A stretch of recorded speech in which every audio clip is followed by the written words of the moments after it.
Craig Tiley, le directeur de l'Open d'Australie, annonce le retour de Rafael Nadal en 2024 et vous allez le voir, c'est pas aussi simple que ça, hein. On va décortiquer les enjeux financiers, on va prendre le temps, les enjeux d'image aussi derrière tout ça. Djokovic de son côté a enfin répondu aux propos de Nadal qui ciblait sa possible frustration de ne pas être le recordman en Grand Chelem avec un sous-texte super intéressant, on va en parler en longueur dans cette vidéo.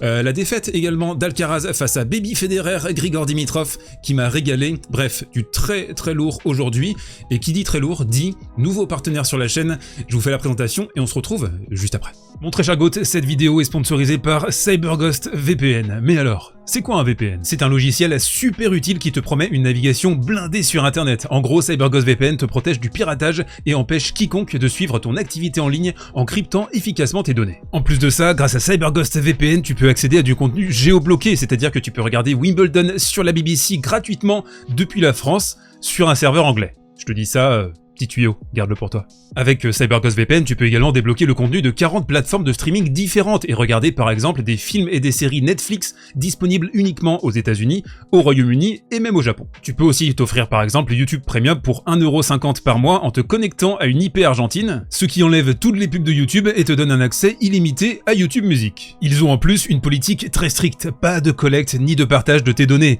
Un seul abonnement peut protéger jusqu'à 7 appareils en même temps pour que tu puisses faire croquer ta famille, tes amis et ton voisin. CyberGhost VPN est disponible sur Android, sur iOS, sur Windows, sur toutes les plateformes que tu veux. Il est utilisé par 38 millions de personnes. Il a 5 étoiles également sur Trustpilot, c'est donc l'un des meilleurs VPN du marché. CyberGhost VPN est fortement recommandé par les sites de référence tels que Frandroid, Clubic, Presse Citron et le Journal du Geek.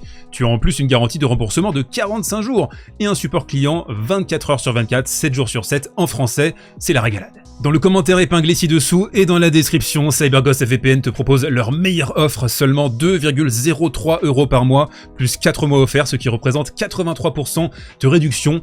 Alors n'hésite pas mon très cher Goth, et fais-toi plaisir. Allez, on se retrouve pour la première info de ce côté réseau et on va commencer avec Rafael Nadal annoncé à l'Open d'Australie par Craig Tiley. C'est très important, l'ordre des mots. Craig Tiley, c'est le directeur du tournoi de l'Open d'Australie. Donc il a expliqué, nous pouvons révéler en exclusivité ici que Rafa sera de retour. Donc il n'y a pas de doute, il n'y a pas de il sera peut-être là, etc. Non, il sera à l'Open d'Australie d'après le directeur du tournoi. Donc on est forcément un peu interloqué de cette annonce, surtout ce qu'on sait sur Rafa. Il continue, il a été absent pendant la majeure partie de l'année et en lui parlant ces derniers jours, il a confirmé qu'il serait de retour et donc nous sommes vraiment très excités, c'est génial. Ces déclarations, elles ont eu lieu, c'est important, dans le cadre du lancement de l'Open d'Australie à Melbourne. Il a enchaîné, il ne participera pas à l'événement à moins qu'il pense pouvoir le gagner et en bleu sombre, il ne va pas seulement se présenter pour jouer, il va se présenter pour gagner, je l'ai appelé, nous restons en contact.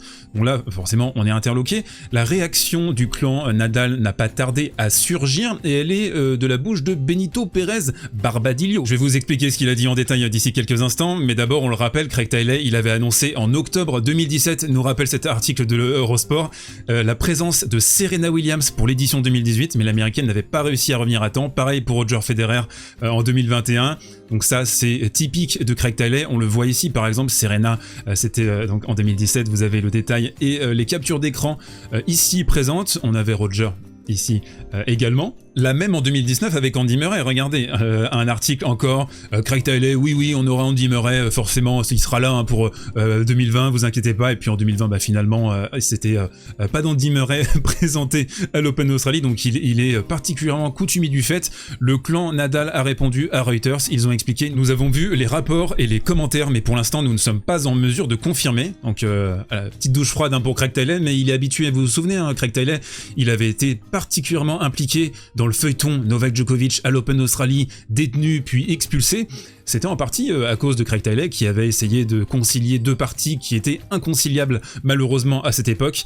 Donc il enchaîne Barbadillo, nous ne le savons certainement pas encore, trop tôt pour le dire, nous n'avons définitivement publié aucune date car nous ne la connaissons tout simplement pas. Rafa commence tout juste à s'entraîner, on a vu des images justement, c'était le 4 octobre, c'est il y a quelques jours hein, simplement, de Rafa en train de s'entraîner, de se préparer éventuellement pour une présence début 2024 mais qui n'est pas confirmée par le clan Nadal.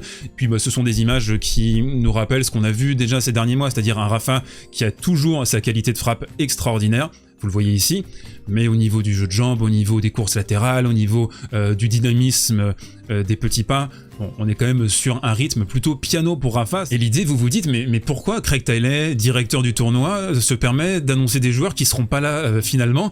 Eh bien, c'est un ensemble de choses, c'est parce qu'il faut maintenir le prestige de l'Australian Open, il faut dire ouais, il y aura les Kyrgios, il y aura les machins, il y aura les meilleurs joueurs du monde, vous avez la billetterie à faire tourner, vous avez des promesses également pour, on peut imaginer les personnes qui investissent, les sponsors, il y a tout un axe économique très important. L'Open d'Australie, c'est un tournoi qui est très important dans l'économie à Melbourne, mais ce qu'on doit regretter aussi, c'est que Craig Tiley, je trouve que c'est un peu le Mohamed Layani des directeurs de tournoi, c'est-à-dire qu'il veut un peu trop prendre la lumière, il est trop, je trouve, investi et à faire des promesses en l'air. Mais bon, les promesses n'engagent que ceux qui les croient, et Craig Tiley, il a bien compris comment tout ça fonctionnait. On enchaîne avec la deuxième info d'ampleur dans ce côté réseau, c'est Novak Djokovic qui a répondu aux propos de Rafa qui avait fait beaucoup réagir. J'avais fait le choix de ne pas faire de vidéo spéciale là-dessus parce que ça m'intéressait pas, mais là, vu que Novak a réagi, on est obligé d'en reparler. Alors, ce qu'avait dit Rafa en précision, il avait exprimé « Est-ce que j'aurais aimé être le joueur de tennis avec le plus de titres du Grand Chelem de l'histoire ? C'est le sport, mais ce n'est pas une obsession, ça ne me frustre pas que quelqu'un soit meilleur que moi. Je pense qu'il aurait été plus frustrant pour Djokovic de ne pas y parvenir, et c'est peut-être pour cela qu'il y est parvenu. » Les critiques, à ce moment-là, il y a quelques jours désormais, c'était de se dire « Ouais, petite acrimonie quand même, Rafa », et surtout, en fait, pourquoi il parle à la place de Novak, pourquoi il essaie de se mettre à la place de Djokovic et d'exprimer le potentiel ressenti de Novak. Je pense que c'était une petite erreur de jugement de sa part. Il avait enchaîné, il a eu la volonté, la motivation, il a poussé son ambition au maximum. J'ai été ambitieux, mais avec une ambition saine. Alors qu'est-ce que ça veut dire ça aussi? Toi t'as une ambition saine et l'autre n'a pas d'ambition saine, du coup c'est une ambition qui est malsaine. Voilà, on peut se poser cette question qui m'a permis de voir les choses en perspective, de ne pas trop m'énerver quand les choses ne se passaient pas bien pour moi sur le court. C'est vrai qu'au niveau de l'attitude, Rafa c'est quelqu'un qui cadrait quand même beaucoup plus ses émotions que Novak, très expansif, très colérique parfois sur un court de tennis. En tout cas, voilà, ça avait fait jaser. Surtout que Nadal, champion extraordinaire au demeurant, qu'on adore bien entendu sur la chaîne, c'est pas le gars qui est habitué à envoyer des punchlines dans les médias, quoi. Donc c'était marrant de le voir dire ça, et puis surtout dans un timing assez particulier, parce que maintenant il est deuxième à la course au Grand Chelem, il a été premier pendant simplement quelques petits mois, il s'est fait dépasser par Novak Djokovic désormais, donc c'était peut-être un timing pas idéal de répondre à ce type de questions. Donc Novak a répondu et il a expliqué à Sportal, j'ai vu que ses propos devenaient viraux, que beaucoup de gens en parlaient. Chacun a le droit d'avoir sa propre opinion, la manière dont il interprète quelqu'un d'autre dans un certain contexte, etc. C'est tout ce que je peux dire. Rafa est un grand champion et je le respecte et je l'apprécie en tant que tel, en tant que grand champion. Donc là déjà, le début de l'intervention, t'as l'impression que ça a été écrit par ChatGPT, c'est très étrange ce gloopy boulga. Il enchaîne, mon plus grand rival, et en tant que joueur qui a contribué à façonner mon jeu et aux résultats que j'ai obtenus. Alors ça c'est clair, hein, Djokovic s'est construit avec l'image de Roger Federer, avec Rafael Nadal également, il y a plein d'aspects de son jeu qu'il a modifié, qu'il a construit autour de ça pour battre ces deux joueurs qui étaient devant lui. La position du chasseur est bien sûr idéale dans le sport parce que vous avez un cap, vous avez un objectif à suivre, vous savez exactement ce que vous devez faire pour y parvenir. C'est peut-être plus compliqué d'être un précurseur, d'être celui qui mène parce que tu sais pas forcément dans quelle direction te réinventer, t'as pas d'exemple avant toi qui te disent ouais il faut faire ça pour continuer à dominer, donc c'est peut-être un petit peu plus dur à réaliser. En violet, alors là c'est le plus important et c'est là qu'on a du sous-texte, vous allez le voir, je n'ai pas l'intention de parler de lui ou de Roger Federer sous un jour négatif. Mon respect à leur égard l'emporte sur certaines opinions négatives que je pourrais avoir. Alors ça m'a régalé, c'est du typique Novak, fin politicien très malin dans ses déclarations. Donc là en fait il dit clairement, j'aurais des trucs à dire, j'aurais peut-être quelques petites choses négatives à dire, mais non, je suis un seigneur, je passe au-dessus, j'ai la meilleure réaction, de toute façon j'ai mon palmarès qui parle pour moi désormais, j'ai 24 grands chelems, vous en avez 22 et 20, donc je suis au-dessus de vous désormais, donc très malin forcément, de capitaliser sur cette position. Encore une fois c'est l'opinion de Rafa, et bien sûr je ne suis pas d'accord, insiste-t-il quand même, c'est important, j'ai mon opinion mais je ne la partagerai pas car je ne veux pas que nous approfondissions cela, ce n'est pas nécessaire. Donc je résume, Novak répond, pour finalement dire qu'il ne dira rien. Très étrange déjà dans un premier temps, il laisse sous-entendre qu'il y aurait potentiellement des critiques à formuler mais il préfère ne pas les faire et c'est là où je le trouve de plus en plus malin au niveau médiatique, hein. Franchement, Quand vous l'écoutez, ces dernières années, sa manière de s'exprimer, parfois très directe, parfois un peu plus politique, comme l'interview qu'il avait donnée à la BBC après l'épisode en Australie, qui semblait directement écrit par un conseiller en communication, là c'est pareil. Je veux pas croire une seule seconde que c'est la réaction qu'a eu Novak Djokovic quand il a lu pour la première fois les déclarations de Rafa. Il s'est pas dit ça, quoi. Il s'est pas dit ouais, je prends de la hauteur, etc. Donc malin, dans une position dominante, et je trouve à certains écarts que ça rappelle un peu la communication qu'a eu Roger Federer dans l'ensemble de sa carrière. On voit, c'est très cadré, essayer de prendre le meilleur rôle, pas rentrer dans des débats futiles, etc. Montrer aussi que quelque part, bah ouais, Nadal, t'es peut-être un peu sur la fin, moi je continue à jouer, donc moi je suis toujours actif, j'ai pas vraiment de temps à perdre dans ces petites histoires, donc vraiment une réaction parfaite, mais peut-être d'ailleurs trop parfaite, je vous pose la question dans les commentaires. Allez, on enchaîne sur la grosse surprise de la journée à Shanghai, l'élimination de Carlos Alcaraz face à Grigor Dimitrov, incroyable. Quelle saison il nous fait depuis Genève, Grigor? Il fait sa meilleure saison depuis 2017. La saison où il avait gagné un Masters 1000 et le Masters également finale contre David Goffin. Alors on commence dans notre analyse avec un superbe taf initial, j'ai trouvé, de la part de Grigor. Donc d'abord, service côté avantage, incroyable, hein, il a trouvé la zone extérieure avec une précision diabolique et surtout à l'échange, beaucoup de longueur pour cibler le revers, la fameuse faiblesse de Carlitos, mais il faut réussir à pouvoir le faire avec agressivité, et donc ça commence super bien pour Grigor. Mais si vous aimez cette vidéo, c'est aussi là le moment de claquer un pouce sous le player, si c'est pas encore déjà fait, à vous abonner également, hein, parce que on va suivre la fin de saison avec beaucoup de gourmandise, Paris-Bercy, le Masters, on sera là pour les moments très très chauds, je vous prépare aussi des formats sympathiques sur l'hiver 2023, donc abonnez-vous, c'est le meilleur moment.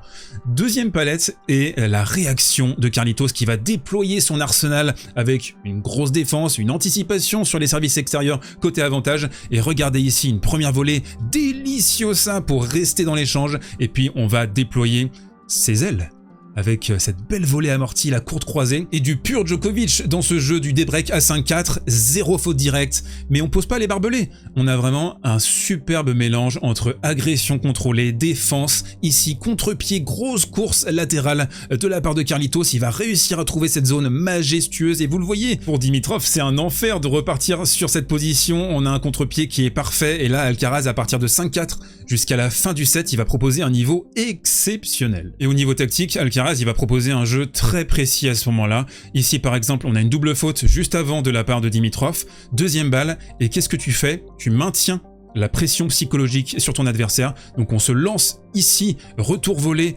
explosif. La tactique pour déboulonner Alcaraz, elle est connue, même si elle est difficile à réaliser. En gros, c'est l'acculer, l'empêcher de rentrer à l'intérieur du court, de faire ses petites amorties, de contrôler avec son coup droit, et ça, Grigor, il l'a fait d'une manière remarquable. Alors il y a eu plusieurs options tactiques dans son jeu, d'abord assez souvent des slices courts croisés sans vie pour forcer Alcaraz à les remettre avec une accélération au revers, parfois difficile pour Carlitos, et une fois qu'il touchait son coup droit, il n'y avait pas beaucoup de coups d'attente. L'idée c'était d'envoyer des gigantesques bananes flambées, des babas au rhum avec beaucoup de volume et de longueur, et je trouve Dimitrov il a forcé sa nature sur ce match. Habituellement on le connaît, c'est un gars un peu nonchalant, c'est un mec qui aime bien se regarder jouer, qui fait les petits slices, qui manque un peu de grinta et d'envie, et là dans son expression quand il célébrait les points importants, etc., on sentait qu'il avait vraiment une rage énorme avec un mix toujours à point, à propos, j'ai trouvé, que ce soit ardent en défense, à faire des essuie-glaces, on sait c'est un gars qui est bien préparé physiquement, qui est très fit là à 32 ans, et je pense aussi peut-être, on a eu les attentes, on a eu Baby Federer, il y avait tous les projecteurs braqués sur lui à partir de sa victoire en 2017 au Masters, mais avant en fait, quasiment dès 2013-2014, quand il commence à battre Novak à Madrid, tout le monde est là, ouais c'est le successeur de Roger, il a un jeu flamboyant, etc. Il s'est peut-être un petit peu perdu dans, pas forcément l'envie de se dépouiller, un peu de jet-setter aussi, Dimitrov il faut le dire, mais là je trouve vraiment parfait sur ce match. Ça rappelle ce que nous disait Medvedev à Indian Wells il y a 2 ans, en gros quand il expliquait, vous avez le short, hein, je vous le mets juste là, et en fin de vidéo vous pouvez le retrouver, comme ça sera plus simple. Mais même côté revers, on n'était pas dans les habituels slices, 4-5 slices comme ça sans vie, non, il a forcé sa nature, là revers, longue ligne, absolument succulent, qui va décortiquer Carlos Alcaraz, qui est là-bas tout à droite dans sa position d'attente. Et finalement Dimitrov il va profiter aussi, je trouve, d'un entêtement tactique de la part de Carlos qui, on l'a vu, c'était pareil à Pékin en fait, quand il est en difficulté, il a tendance à forcer un peu, il veut faire sauter le bouchon, il frappe tout avec la même intensité, c'est-à-dire intensité maximale à 120%, un peu de panique aussi, et à contrario, on a vu un Dimitrov à chaque fois parfait dans l'engagement et à bien identifier les coups attaquables. Là, il est un peu sur la défense, il va réussir à envoyer une soucoupe volante sur la ligne. Et on retrouve à 3-2 le break pour Dimitrov, Alcaraz qui s'énerve, qui va pousser un énorme cri de frustration après une faute directe. Et ça, c'est pareil depuis, je trouve, Wimbledon, là, on trouve... Et on l'avait vu aussi au printemps. Il a ces moments où il s'énerve, il a du mal à contrôler son énergie et son émotion, c'est encore un très jeune joueur. Hein. Mais même si Alcaraz est un tout petit peu passé à côté de sa rencontre, et au niveau physique, au niveau mental, on sent que voilà, il y a un déséquilibre, je pense qu'il a besoin d'un peu de repos. Défaite d'ailleurs qui le maintient à 500 points à la race par rapport à Novak Djokovic, donc on va vraiment avoir un mano à mano pour la place de numéro 1 à Paris-Bercy et sur le Masters de fin de saison. Et je veux retenir également cette belle émotion, ce cri de rage de Grigor Dimitrov, un joueur, vous le savez, que j'apprécie particulièrement, qui m'a beaucoup frustré, et c'est le genre de victoire qui fait du bien avec un tableau ouvert, entre guillemets, parce qu'il y aura Jarry en quart de finale, mais bon, on le connaît, Grigor, il est capable de prendre 2 et 3 au tour suivant. Les premiers quarts de finale auront lieu demain, du coup, ce sera à 9h et à 12h30, petite descente d'organes nécessairement, Marozsan, Hurkacz, ça va faire kiffer certains, mais je pense globalement, bon, c'est pas le match qui va attirer un maximum de foule. On aura Shelton Korda également, moi je vous retrouve, je pense, vendredi ou samedi, mais si vous êtes abonné avec la cloche ou si vous me suivez sur Instagram, vous aurez l'heure exacte de la diffusion de la prochaine vidéo. Et je vous laisse mes bébous des îles avec un dernier message de mon partenaire particulier et je vous retrouve très vite pour de nouvelles aventures. La bise. N'oublie pas de cliquer sur le lien dans la description pour profiter de l'offre grotesque de CyberGhost VPN exclusivement réservée aux abonnés de la chaîne. L'application protégera tes données et te donnera un accès illimité à tout le contenu géobloqué sur internet pour seulement 2,03 € par mois. Simple à utiliser et ultra sécurisé. Tu peux aller tout de suite vérifier par toi-même.